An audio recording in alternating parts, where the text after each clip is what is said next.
Esta es una producción de Grupo Fórmula. Encuentra más contenido como este en radioformula.mx. Está en la línea telefónica y me da mucho gusto poder saludar a Miguel Romero. Miguel Romero es analista político. Él es parte del grupo de periodistas y analistas que trabajan en SDP Noticias para que nos ayude a entender. Pues de hecho, escribió un artículo interesante sobre esto que representa Donald Trump, las redes sociales. Primero, Miguel, te saludo, te doy la bienvenida. Deseo que tengas un extraordinario inicio del 2021 y que nos digas qué significa que un personaje tan poderoso como Donald Trump pues quede imposibilitado de utilizar su red social. ¿Cómo te va? Buenos días. ¿Qué tal, Jaime? Muy buenos días.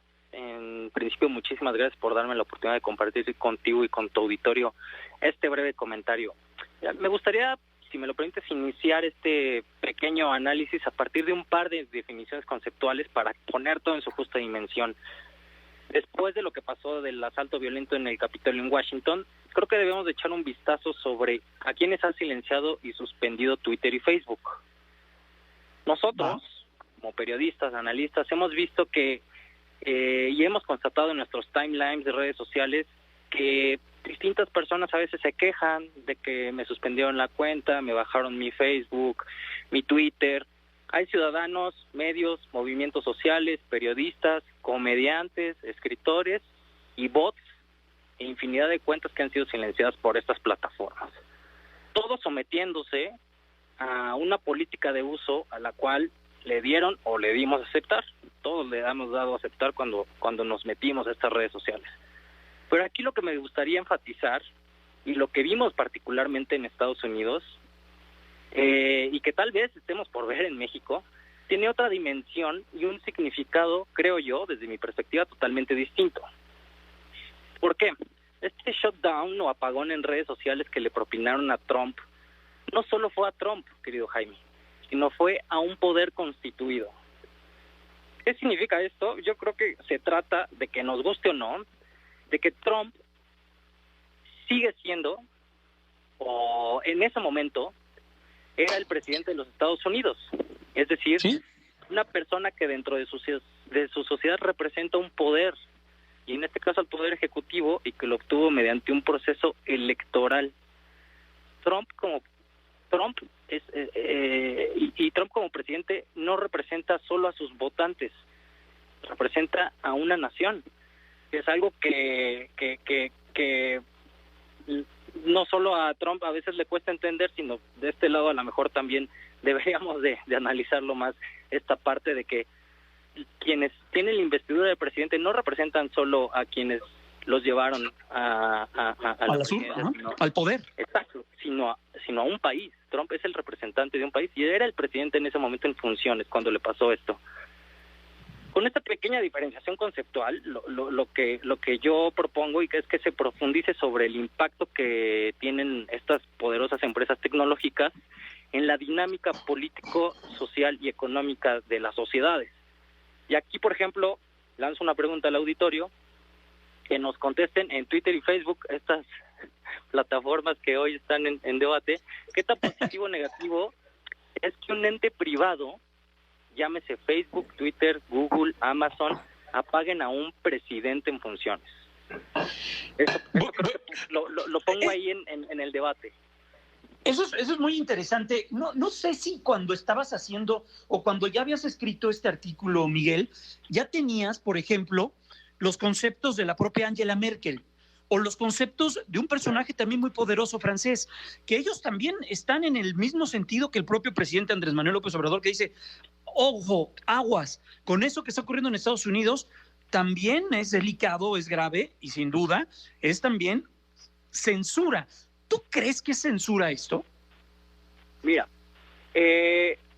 yo creo que el debate de la censura me parece que es correcto, que hay que darlo, y porque yo he visto y he estado escuchando y analizando unos argumentos que van en el sentido de, bueno, si alguien quiere estar en esa red social, aceptó los términos y condiciones, y en automático uno tendría que someterse a este tipo de políticas. Creo que les asiste la razón, O sea, eso no lo veo como debatible, en el sentido de que Trump llamó a la violencia, debe ser apagada su cuenta. Me parece que hasta ahí, me parece que tienen la razón. Pero lo que yo propongo es que vayamos un poco más allá y centrémonos también en por qué cualquier empresa o corporativo, yo pensaría que no debe de estar por encima de los poderes constituidos de una nación. Llámense diputados, procuradores, ministros, parlamento, el presidente. Trump no era solo Trump. Apagaron a un presidente en funciones de una de las naciones más poderosas todavía. Entonces, y con esto me gustaría dejar claro que yo no defiendo al Trump en su carácter de empresario o en su carácter de ciudadano americano. Me parece que Trump es una figura, y a nadie nos ha quedado duda, que es racista, xenófobo, machista. La manera en la que trató a Hillary Clinton en el proceso electoral cuando él asume el poder fue terrible. Si nos estoy poniendo en perspectiva el nuevo rol que están adquiriendo estos corporativos tecnológicos y cómo están permeando en las dinámicas de poder. Y es que, por ejemplo, yo te diría, las reglas de un privado están por encima de las reglas que rigen una sociedad o un país. Eso creo que también queda en el análisis, más allá de si se violaron las políticas de privacidad, las políticas de convivencia de esta red social. Por supuesto. Sí, tienes toda la razón. Estamos platicando con Miguel Ángel Romero, él es analista político, él tiene una participación en SDP Noticias y por eso estamos platicando con él. Son las Big Tech, las nuevas proveedoras de la democracia.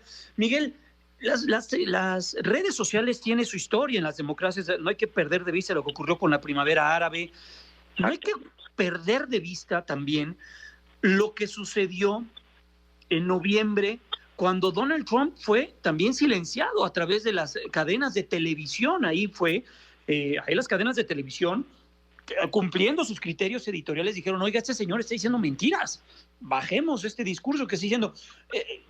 Estamos sin duda ante algo que sí va a ser muy interesante en el análisis, pero que lo tenemos hoy en día aquí en este momento, Miguel.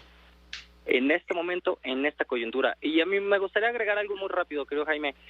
A Trump se le silencia en un contexto de un presidente saliente. Es un presidente debilitado, es un presidente... En este contexto creo que también es importante ver la manera en la que se le silencian a partir de las plataformas sociales. No se le silenció cuando era un presidente poderoso y cuando él llamaba a los mexicanos secuestradores y un sinfín de calificativos que eran penosos, pues. Sin duda, tienes toda la razón. En el ocaso de su presidencia se le silencia y estamos observando eso. Pues Miguel, sin duda va a ser apasionante, sin duda veremos, porque esto tendrá repercusiones a nivel local, a nivel mundial, ya también las redes sociales. Vimos esta misma semana que no tan solo se quedó en YouTube, no tan solo se quedó en Instagram, no tan solo se quedó en Twitter, también Facebook, también YouTube le impidió al presidente subir videos. Vaya, el tema es mucho más profundo. Y es un presidente que nada más y nada menos tiene 72.4 millones de votos legales. Pues sí, también otro gran detalle. Miguel, muchas gracias, un privilegio poder platicar contigo. No perdamos la pista porque habrá mucho de qué platicar, sin duda. Miguel Romero, analista político y bueno, pues también él es colaborador de SDP Noticias. Muchas gracias, Miguel, buenos días. Esta fue una producción de Grupo Fórmula. Encuentra más contenido como este en radioformula.mx.